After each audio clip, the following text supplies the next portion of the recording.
کیا ضمنی انتخابات میں بدترین شکست نے حکمرانوں کا سافٹ ویئر اپ ڈیٹ کر دیا ہے؟ کپتان کے لانگ مارچ کو پوری طاقت سے روکنے کی دعوے دار شہباز سرکار کے رویے میں تبدیلی آ گئی۔ کل تک وزیر داخلہ رانا ثناءاللہ کے ذریعے دھمکیاں دینے والی حکومت اب مذاکرات کی باتیں کرنے لگی۔ پشاور میں بول نیوز سے گفتگو میں وفاقی وزیر قانون نذیر تارڑ کا کہنا تھا کہ تحریک انصاف سے مذاکرات کے لیے حکومت کے دروازے کھلے ہیں۔ سیاست جو ہے وہ مذاکرات کا نام ہے اور مذاکرات کے دروازے کبھی بند نہیں ہوتے، نہ ہونے چاہیے۔ میں سمجھتا ہوں کہ تحریک انصاف کو خود بھی سوچنا چاہیے کہ اگر وہ حکومت حاصل کرنا چاہتے ہیں تو اس کا بہت آسان حل ہے۔ اس کا حل ہے کہ انہیں 173 MNAs جو ہیں وہ انہوں نے پورے کرنے ہیں۔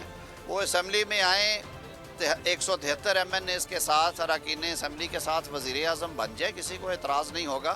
دیکھیں جی، قانون اپنا رستہ لے گا، اگر کوئی قانون توڑے گا تو ظاہر ہے اسے قانون کا سامنا کرنا پڑے گا۔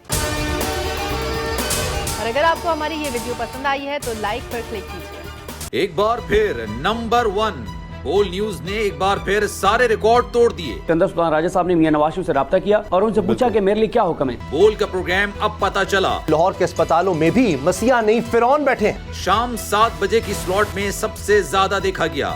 65% صارفین نے صرف بول دیکھنے کا انتخاب کیا، خون ہلکا حوالدار کا ہی ہوتا ہے، پولیس کے خلاف تو نہ جانے کتنے پروگرامز ہیں، کیونکہ بول ہے نمبر 1۔ سب سے زیادہ ویوز، سب سے زیادہ ریلز اور سب سے زیادہ ریٹنگ کے ساتھ بول اب بھی نمبر 1 پوزیشن پر برقرار۔ سبسکرائب کریں اور بیل دبائیں تاکہ کوئی خبر رہ نہ جائے۔